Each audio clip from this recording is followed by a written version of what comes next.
जय हिंद प्यारे बच्चों, नमस्कार। मैं Udayveer Singh, chemistry lecturer GSSS Hodal, आपका स्वागत करता हूं क्लास 11 की unit number 4 chemical bonding and molecular structure के लेक्चर नंबर 4 में। प्यारे बच्चों, हमने पार्ट 3 के अंदर पढ़ा था BSc-PR थ्योरी, और BSc-PR थ्योरी में हमने बताया था आपको the number of electron pair present in bonding atom decide its geometry। वो इसकी स्ट्रक्चर को डिसाइड करते हैं। अगर किसी के पास 2 इलेक्ट्रॉन पेयर है तो उसकी जो ज्योमेट्री है वो लीनियर होगी। If the any species have 3 electron pairs then it have trigonal structure with 120 degree bond angle। और अगर 4 इलेक्ट्रॉन के पेयर हैं तो उसकी ज्योमेट्री जो होगी वो टेट्राहेड्रल होगी with a bond angle of 109 degree 28 minutes। अब केस ये था कि अगर किसी में जो पेयर हैं इलेक्ट्रॉन्स के वो सारे बॉन्ड पेयर हैं तो ज्योमेट्री उसकी रेगुलर होगी, लेकिन if the lone pairs are present then geometry becomes distorted. Geometry distort हो जाएगी। डिस्टॉर्ट का मतलब उसका बॉन्ड एंगल रिड्यूस हो जाएगा, बॉन्ड लेंथ बढ़ जाएगी, बॉन्ड बिकम्स वीक। एग्जांपल के लिए 4 के 3 केस पॉसिबल है। पहला केस पॉसिबल है 4+0 का, जैसे CH4।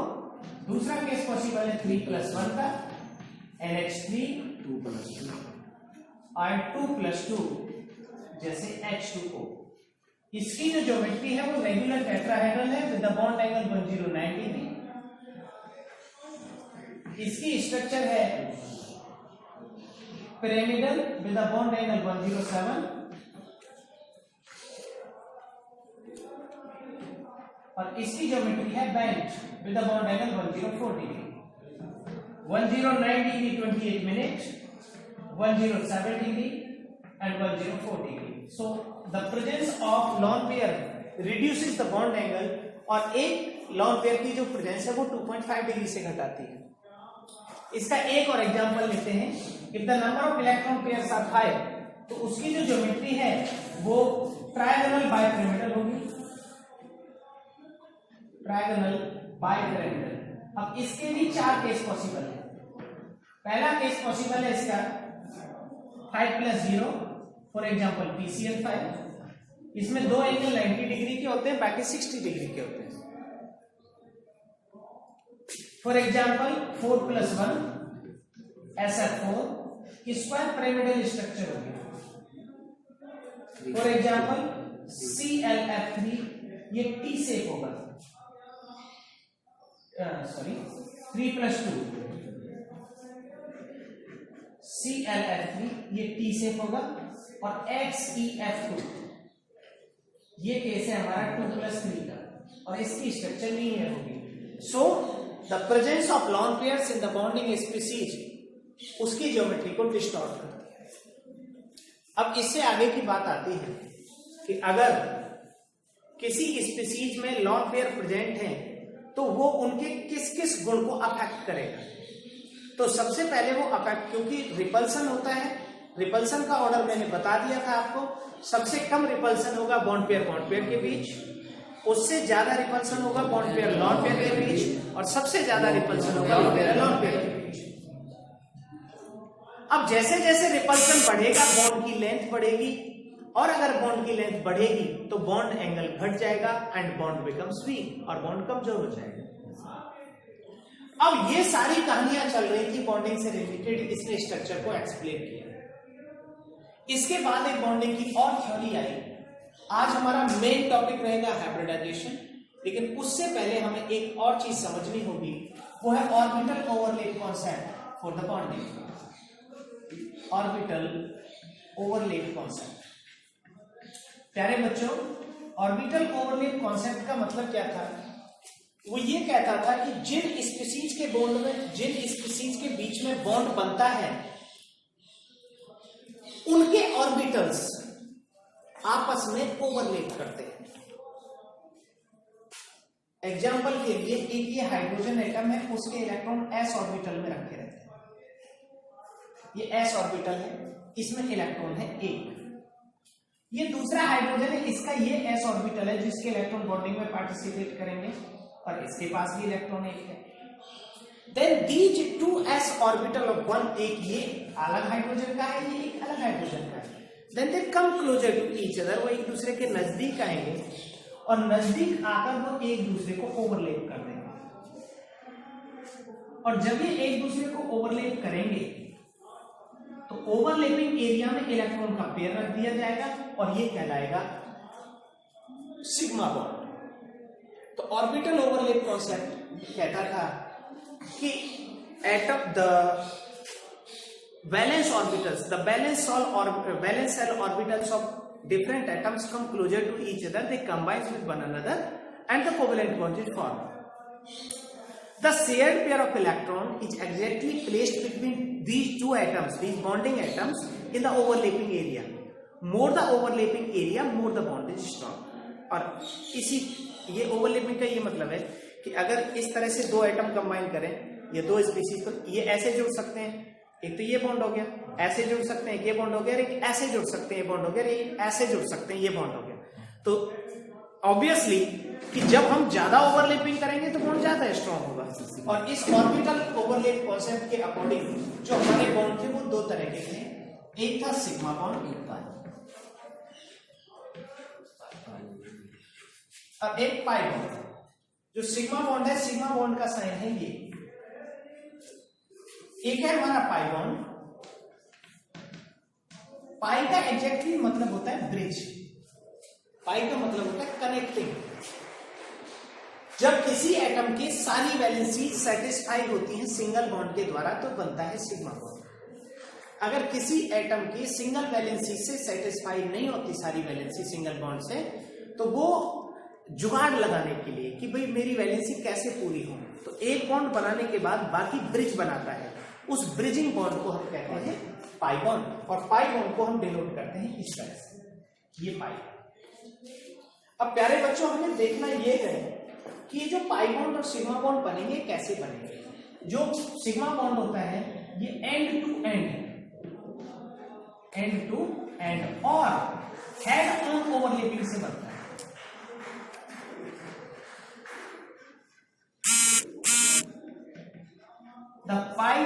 The sigma bond is formed by end to end or head on overlapping between two orbitals. लेकिन जो सिग्मा बॉन्ड होता है ये बनता है साइड वाइज और लेटरल ओवरलैपिंग, साइड वाइज और लेटरल ओवरलैपिंग। तो इसके लिए आपको ना ऑर्बिटल्स की शेप को समझना होगा। जैसे एस ऑर्बिटल इसी तरह का होता है गोल, तो सिग्मा बॉन्ड किन किन के बीच बनेगा, S S sigma, S S sigma, S S sigma मैंने ऊपर बनाया हुआ है, एस एस सिग्मा ये होता है, S P sigma, S P sigma, S P sigma इस तरह से दो तरीके से बन सकता है, एस ऐसे हो और पी ऐसे हो,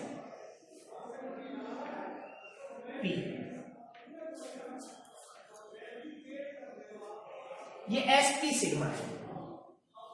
और तीसरा सिग्मा हो सकता है एस पी का ही हेड ऑन, ये है side end to end overlapping, और एस पी का ही एक और सिग्मा बनेगा, वो इस तरह का होगा, ये पी है और इसके ऊपर आकर एस बैठ जाए जैसे CH4 में होता है, तो ये भी है हमारा एस और ये है पी, और एक बनेगा तीसरा टाइप है पीपी सिग्मा,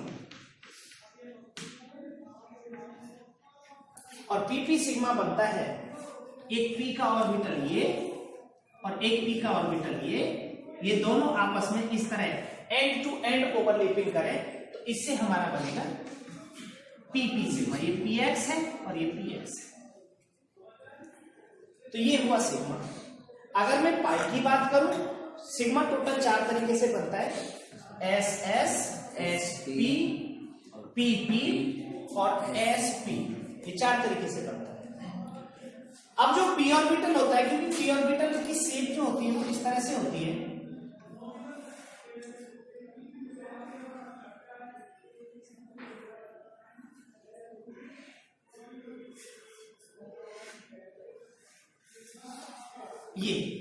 ये px होता है, ये py होता है और ये pz होता है। तो py और pz जो ऑर्बिटल होते हैं, जब ये आपस में साइड वाइज या लेटरल ओवरलैपिंग करते हैं तो बनता है पाई बॉन्ड। साइड वाइज और लेटरल ओवरलैपिंग कैसे होती है? एक खड़ा हुआ ऑर्बिटल होता है ऐसे, और दूसरा ऑर्बिटल इसके बगल में ही आकर ऐसे खड़ा होता है इस तरह से। तो यहां पर ओवरलैपिंग एरिया कम होता है और ये बनता है हमारा pp सिग्मा, सॉरी pp पाई। अब p पाई में क्या होता है? या तो वो py और py के बीच बन सकता है, या pz और pz के बीच बन सकता है, या pz या py के बीच बन सकता है। खड़ी हुई ओवरलैपिंग से जो बॉन्ड बनता है वो पाई बॉन्ड होता है। तो प्यारे बच्चों, sigma bond is stronger than pi bond. अब आपको इसमें क्या करना है, एक चीज आप पढ़ेंगे, इसमें पढ़नी है टाइप ऑफ ओवरलैप। 3 तरह की ओवरलैपिंग होती है, एक नेगेटिव ओवरलैप, एक पॉजिटिव ओवरलैप और एक जीरो ओवरलैप। नेगेटिव और पॉजिटिव में सिर्फ ना हमें एंड समझने हैं। एग्जांपल के लिए ये नेगेटिव, ये नेगेटिव, ये नेगेटिव, ये पॉजिटिव, ये पॉजिटिव, ये पॉजिटिव। अब एक ऑर्बिटल का जब नेगेटिव नेगेटिव के साथ मिले तो उसे हम कहेंगे नेगेटिव ओवरलैप। जब एक ऑर्बिटल का नेगेटिव दूसरे के साथ मिले तो उसे हम कहेंगे नेगेटिव ओवरलैप। जब एक का पॉजिटिव दूसरे के पॉजिटिव के साथ मिले तो उसे हम कहेंगे पॉजिटिव ओवरलैप। और जीरो ओवरलैप कहते हैं हम जब एक ऑर्बिटल, ये हमारा p ऑर्बिटल है सपोज, और जब s ऑर्बिटल यहां पर आकर अटैच हो जाए तो ये होगा हमारा जीरो ओवरलैप। और जीरो ओवरलैप में कोई बॉन्ड फॉर्मेशन नहीं होता। तो प्यारे बच्चों, ये था हमारा orbital overlap concept, sigma and pi bonds. अब हमारी एक थ्योरी जो रहती है वो है हमारी valence bond theory, VBT. Hitler और लंडन नामक साइंटिस्ट थे, उन्होंने वीबीटी को दिया था। बिल्कुल सरल है, बहुत सरल है। तो मैं अब कराता हूं आपको बैलेंस बॉन्ड थ्योरी। आइए देखते हैं। प्यारे बच्चों, बैलेंस बॉन्ड थ्योरी को हिटलर और लंडन नामक जो साइंटिस्ट थे उन्होंने 1927 में दिया था। बिल्कुल सरल तरीके से समझेंगे हम। 2 एटम्स हैं, ये एटम है कोई A, ये इसका न्यूक्लियस है, इसको हमने बोल दिया न्यूक्लियस A, और न्यूक्लियस के बाहर रहेंगे इलेक्ट्रॉन A। कोई दूसरा एटम है B, इसका ये न्यूक्लियस है, इसके इलेक्ट्रॉन, न्यूक्लियस को बोल दिया हमने Nb और इलेक्ट्रॉन्स को बोल दिया हमने EB। अब क्या होगा, when these two bonding atoms are come closer to each other, जब ये दोनों बॉन्डिंग एटम्स एक दूसरे के नजदीक आएंगे, then they feel some forces, और उनमें कुछ फोर्सेज लगेंगे। some of these forces are force of attraction and some of these forces are forces of repulsion. When two atoms come closer to each other, they feel some forces. Some of the forces are attraction forces and some of the forces are repulsion forces. Attraction में they come closer to each other, and in the repulsion they far away from each other.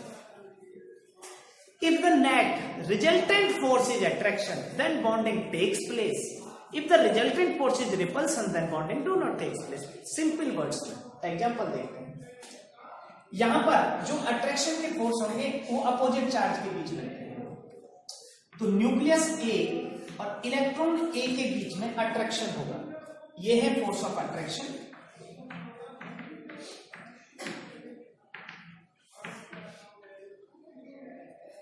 Nucleus A और electron B के बीच में attraction होगा।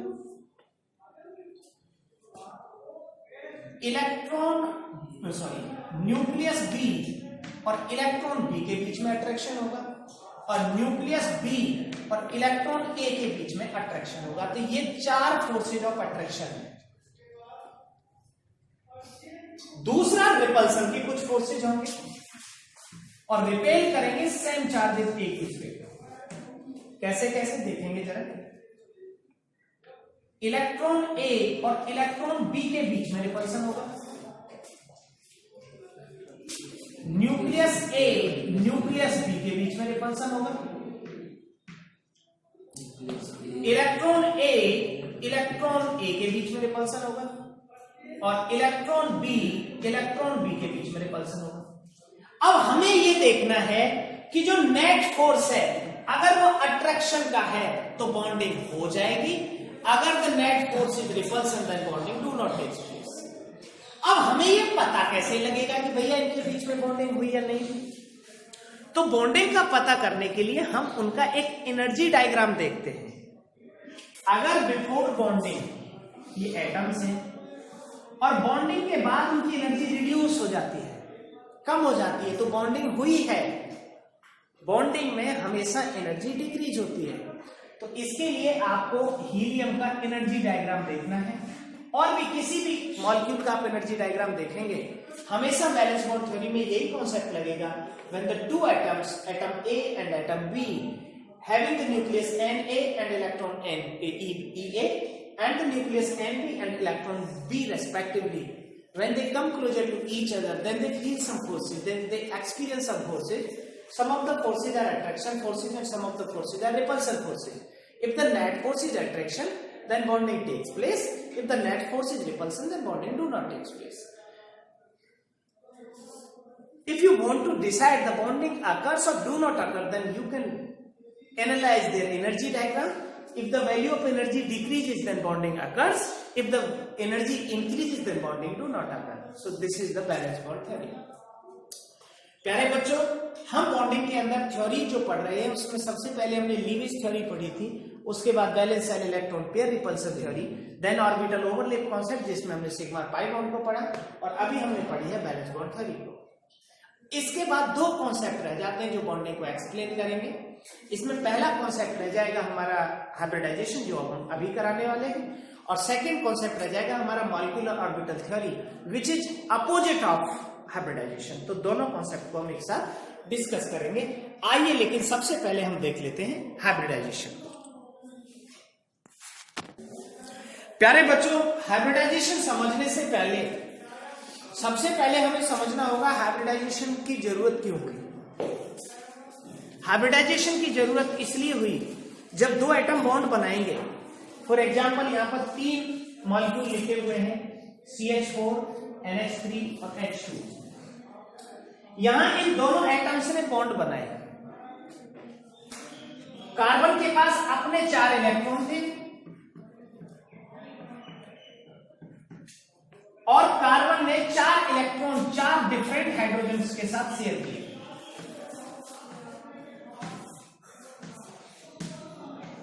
जब 4 electron share किए तो total electron हो गए 8।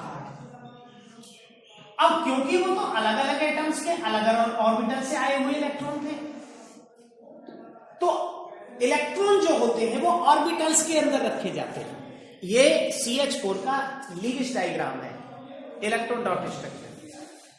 अब ये 8 इलेक्ट्रॉन, इसमें S के सारे इलेक्ट्रॉन, जो हाइड्रोजन था उसके सारे इलेक्ट्रॉन S ऑर्बिटल के थे, 1s के थे। और जो कार्बन था, क्योंकि हाइड्रोजन का इलेक्ट्रॉनिक कंफिगरेशन होता है 1s2 और हाइड्रोजन का 1s1, और कार्बन का इलेक्ट्रॉनिक कंफिगरेशन होता है 1s2 2s2 2p2। तो कार्बन के चारों इलेक्ट्रॉन्स में 2 इलेक्ट्रॉन S के थे और 1 इलेक्ट्रॉन P का था, 2 P के थे। तो टोटल हो गए हमारे पास 8 इलेक्ट्रॉन, 4 हाइड्रोजन के और 4 कार्बन के। तो कार्बन के इलेक्ट्रॉन तो सेकंड सेल के थे, कुछ S के कुछ P के, लेकिन हाइड्रोजन के सभी इलेक्ट्रॉन थे S के। अब क्योंकि ये दोनों कंबाइन हो गए, अब इनका ऑक्टेट कंप्लीट हो गया कार्बन का और डुप्लेट कंप्लीट हो गया हाइड्रोजन का। अब समस्या ये आई कि जब दोनों एटम्स का, हाइड्रोजन और कार्बन का, इन एटम्स पर बराबर अधिकार है क्योंकि शेयरिंग के हैं, तो अब इनको रखा कहां जाए।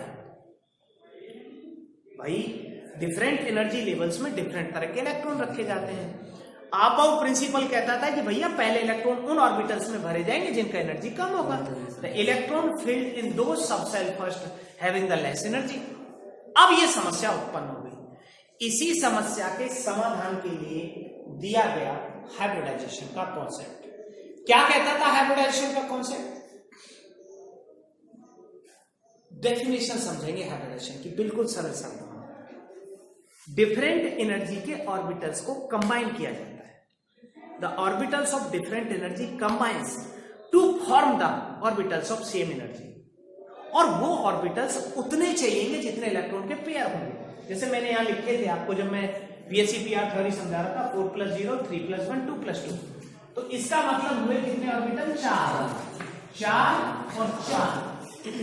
सभी में नंबर ऑफ इलेक्ट्रॉन पेयर हमें समझ आ गया कि जितने इलेक्ट्रॉन पेयर होंगे किसी भी एटम के वैलेंस सेल में, उतने ही ऑर्बिटल रिक्वायर होंगे हाइब्रिडाइजेशन के लिए।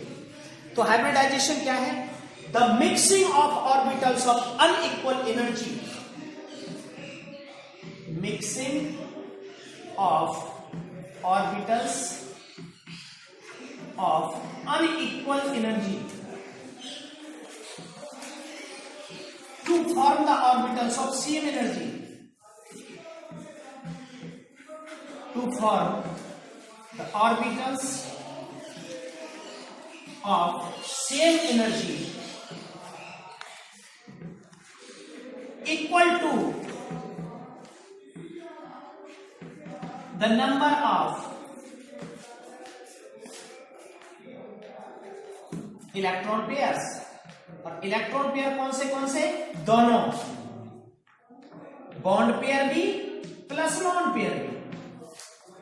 अब अगर हमें किसी एटम के वैलेंस सेल में बॉन्डिंग के बाद इलेक्ट्रॉन के पेयर पता चल जाते हैं, तो हम उसका हाइब्रिडाइजेशन इजीली फाइंड कर सकते हैं। फॉर एग्जाम्पल, अगर किसी एटम की वैलेंस सेल में शेयरिंग के बाद इलेक्ट्रॉन के पेयर हुए 2, तो उसका हाइब्रिडाइजेशन होगा S और P। स्ट्रक्चर होगी लीनियर और बॉन्ड एंगल होगा 180 degree. If the number of electron pairs are 3, then hybridisation is sp2। Structure is triangle, bond angle is 120 degree. If the number of electron pair are 4, then hybridisation is sp3। प्यारे बच्चों, 4 के 3 case मैंने बताए थे अभी आपको। मैंने 4 का केस बताया था CH4। CH4 में कार्बन का हाइब्रिडेशन होगा sp3। मैंने दूसरा केस बताया था NH3। NH3 में नाइट्रोजन का हाइब्रिडेशन होगा sp3। तीसरा केस मैंने आपको H2 का बताया था, H2 में भी हाइब्रिडेशन होगा sp3। If the number of electron pair are 4, then hybridization is sp3 with tetrahedral geometry. अगर सारे इलेक्ट्रॉन पेयर हैं तो रेगुलर टेट्राहेड्रल, अगर वो लॉन पेयर आ जाते हैं उसमें एक तो पिरामिडल, और अगर 2 तो बैंड ज्योमेट्री होगी। अगर अच्छा, एक और स्ट्रक्चर बनती है इसकी 4 की DsP2। ये हमको बाद में पढ़ने को मिलेगी, मैं डिस्कस करूंगा। If the number of electron pair are 5, अगर कोई स्पीशीज 5 बॉन्ड बनाती है तो 5 बॉन्ड में इलेक्ट्रॉन हाइब्रिडेशन होगा sp3b और b2sp3। अगर नंबर ऑफ इलेक्ट्रॉन पेयर 6 हैं तो sp3b2 और b2sp3। और नंबर ऑफ इलेक्ट्रॉन पेयर अगर 7 हैं तो sp3b3 हाइब्रिडेशन होगा। अब बात आती है कि ये हाइब्रिडाइजेशन बनता किस तरह से, ऐसा होता क्यों है, कैसे बनते हैं ऑर्बिटल्स। हम शुरू करेंगे 4 से और 7 तक चलेंगे, बिल्कुल गौर से समझेंगे। सबसे पहले डेफिनेशन को समझ लें। तो ये हाइब्रिडाइजेशन होंगे, यही स्ट्रक्चर को, ज्योमेट्री को, बॉन्ड एंगल को, नेचर को, बिहेवियर को, सभी को एक्सप्लेन किया जा सकेगा हाइब्रिडाइजेशन के द्वारा। प्यारे बच्चों, सबसे पहले हमें ये जानना है कि अगर किसी पर 2 लॉन पेयर हाइब्रिडाइजेशन, इसको बोलते हैं hybridisation number. Hybridisation number is equal to bond pair plus lone pair. एक बिल्कुल सरल तरीका है। तो हम स्ट्रक्चर से बॉन्ड पेयर लॉन पेयर को जान के हाइब्रिडाइजेशन को डिसाइड कर सकते हैं। लेकिन अगर हमें ये नहीं पता तो मैं दूसरा तरीका आपको बताऊंगा। लेकिन पहले हाइब्रिडाइजेशन को समझ लेते हैं। वो एक फॉर्मूला है सिंपल सा, उसको क्योंकि हम बाद में डिस्कस कर सकते हैं, 1 मिनट का हार्डली। पहले हम हाइब्रिडाइजेशन के कॉन्सेप्ट को डिस्कस करें कि बनते कैसे होंगे ऑर्बिटल्स।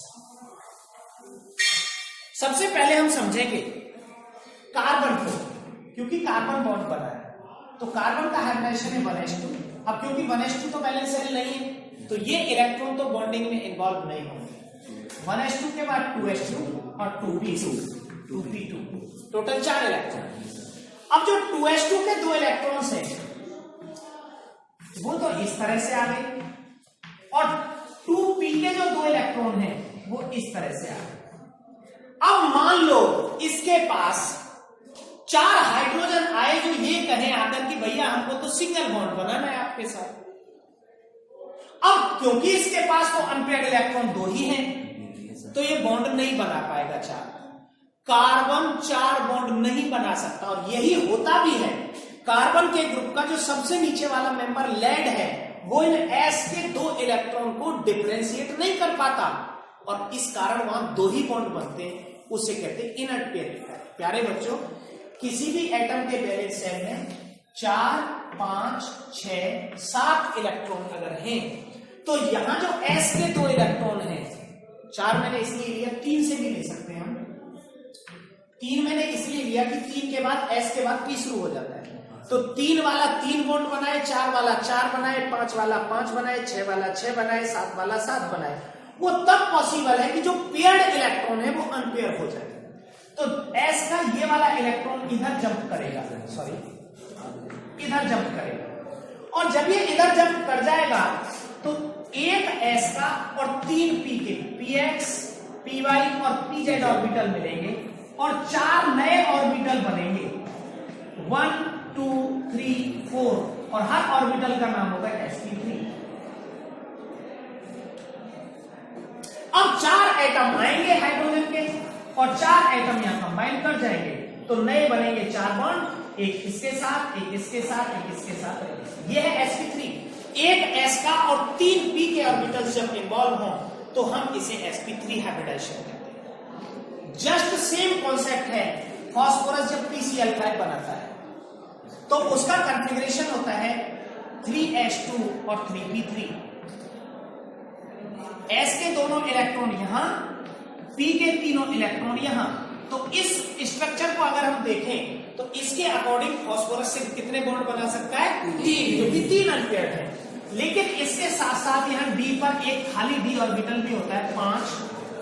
अगर s के इस इलेक्ट्रॉन को यहां भेज दिया जाए अनपेयर्ड करा के, तो नए वाले 5 ऑर्बिटल बनेंगे, और उनमें होंगे 5 अनपेयर्ड इलेक्ट्रॉन, और हर ऑर्बिटल का नाम होगा sp3d। sp3d। अगर मैं फास्फोरस की जगह नाइट्रोजन लेता, सेम कॉन्फ़िगरेशन है 2s2 2p3, लेकिन क्योंकि नाइट्रोजन के पास d ऑर्बिटल होता ही नहीं है, तो नाइट्रोजन अपनी वैलेंसी को कभी 4 से ज्यादा एक्सटेंड नहीं कर सकता। आप कहे जी हमने तो 5 इलेक्ट्रॉन तो फास्फोरस के पास है, 5 तो नाइट्रोजन पे भी होते हैं, तो जी हम NCl5 बनाना चाहेंगे, तो भैया 5 बॉन्ड बनाने के लिए d ऑर्बिटल का होना नेसेसरी है। तो जब तक d नहीं है 5 बॉन्ड नहीं बनाएगा। That is why nitrogen can not extend it's valency more than 4। इसके जस्ट आगे हम देखते हैं सल्फर को। सल्फर का कॉन्फ़िगरेशन होता है 3s2 और 3p4 और 3d0। 3s2 को हम यहां फिल कर लें 1 2, 3p को हम यहां फिल कर लें 1 2 3 4, और 3d को खाली छोड़ दें। अब इसके अकॉर्डिंग अगर हम देखें तो सल्फर को कितने बॉन्ड बनाने चाहिए? सिर्फ 2, क्योंकि 2 अनपेयर्ड है। लेकिन हम कह रहे हैं कि सल्फर से 6 बॉन्ड बनवा दो, sf6 बनवा दो, तो कम से कम 6 इलेक्ट्रॉन अनपेयर्ड चाहिए। तो इस वाले को यहां भेजो और इस वाले को यहां भेजो, तो एक s का 3 p के और 2 d के sp3d2 हाइब्रिडाइजेशन बन जाएगा। और सेम एग्जांपल बनेगा IF7 का। IF7 वहां कॉन्फ़िगरेशन होगा S2 और P5, तो एक S का D में भेजो और 2 P के D में भेजो, तो टोटल D में हो गए 3, तो एक S 3 P और 3 D, तो हाइब्रिडाइजेशन हो जाएगा sp3d3। अब एक छोटा सा फॉर्मूला और अंत में बस 1 मिनट का, कि अगर आपको किसी का भी हाइब्रिडाइजेशन कैलकुलेट करना हो तो उसको करने के 2 तरीके हैं। या तो आप bond pair long pair decide कर लो, या total number of valence electron, total valence electron को जोड़ दो टोटल को। एग्जांपल में PCl5 का ही ले रहा हूं, तो 5 इसके और 35 इसके, टोटल हो गए 40 divided by 8 divided by 8। Total number of valence electron of all atoms divided by 8। अगर वो 8 से कम है तो 2 से डिवाइड करना है। जैसे NH3 में 5 इसके और 3 इसके, टोटल कितने हो गए 8 divided by 2 is equal to 4। और अगर 4 है तो हाइब्रिडेशन क्या होगा sp3। 8 बने 40, हाइब्रिडेशन नंबर डी। लेकिन अगर इसमें कोई रिमाइंडर बचता है, हो सकता है किसी के कंप्लीट ना हो, जैसे SR4 देखो तो रिमाइंडर लॉन्ग पेयर को रिप्रेजेंट करेगा। देखो 6 इसके और 28 इसके, टोटल हो गए 34 डिवाइडेड बाई 8 8 चौके 32, 2 बचे 2 divided by 2 is equal to 1 lone pair is equal to 5 is equal to sp3 D. Total number of valence electron divided by 8 तो आएगा क्वोशिएंट 1। और अगर कोई रिमाइंडर बचता है तो remainder 1 divided by 2 remainder 1 divided by 2 plus remainder 2, तो ये फॉर्मूला हो जाएगा। रिमाइंडर 2 एक बच सकता है ज्यादा से ज्यादा, तो फॉर्मूला बन जाएगा total number of valence electron divided by 8 is equal to Q1 plus Q2 plus R2 where Q2 is equal to remainder 1 by 2। और रिमाइंडर 1 8 से छोटा होगा क्योंकि 8 से डिवाइड किया था आपने। अगर ये संख्या 8 से कम आती है तो हम 2 से डिवाइड करेंगे, जैसे मैंने NH3 को किया था। ये हाइब्रिडेशन नंबर है और हाइब्रिडेशन नंबर से आप हाइब्रिडेशन को इजीली फाइंड कर सकते हैं। सो प्यारे बच्चों, that is all about the hybridisation. Thanks for watching, thank you and have a good day. इंतजार कर रहे होंगे।